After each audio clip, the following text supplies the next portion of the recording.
ভাবুন দেখি যদি আগামী আইপিএলে কেকেআরের বোলিং অ্যাটাকে হঠাৎ করে যুক্ত হয় এমন একজন পেসার যিনি 150 কিমিতে আগুন ঝরাতে পারেন, আবার দরকারে ব্যাট হাতেও ম্যাচ ঘুরিয়ে দিতে পারেন, তাহলে তিনি কে হতে পারেন?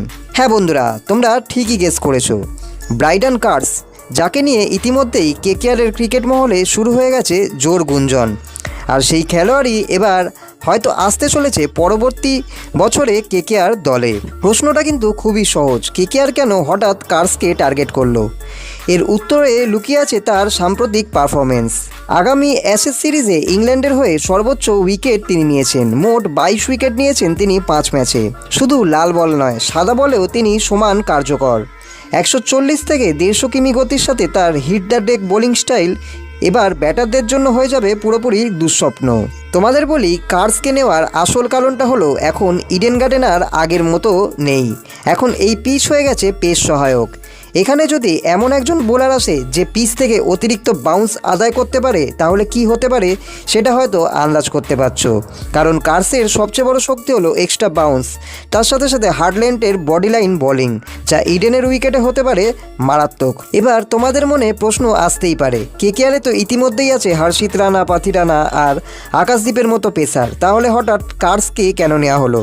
দেখো, আধুনিক টি-20 ক্রিকেটে একটা গুরুত্বপূর্ণ জিনিস হলো মাল্টি ডাইমেনশন প্লেয়ার্স। মানে কার্স শুধু ফাস্ট বোলার নয়, তিনি একজন পেস বোলিং অলরাউন্ডার। মানে লোয়ার অর্ডারেও তিনি 150 স্ট্রাইক রেটে ব্যাট করতে পারে। দরকারে যদি শেষ 12 বলে 25-30 রান দরকার থাকে, সেখান থেকেও সে একাই ম্যাচ ঘুরিয়ে দিতে পারে, যেটা কেকেআরের জন্য এই মুহূর্তে সবচেয়ে বড় প্লাস পয়েন্ট।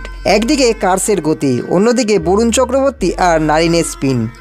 এই কম্বিনেশনকে সামলানো যে কোনো ব্যাটিং লাইন আপের জন্য পরের আইপিএলে ভয়ঙ্কর চ্যালেঞ্জ হয়ে উঠতে পারে।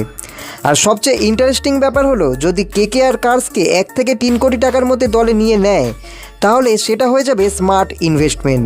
কারণ একজন in form fit pace bowling all rounder সবসময় যে কোনো টিমের ব্যালেন্স খুব ভালো বাড়িয়ে দেয়। তবে এখনও সব কিছুই প্রাথমিক আলোচনার স্তরে রয়েছে, কিন্তু এখান থেকে কিছু প্রশ্ন থেকেই যায়।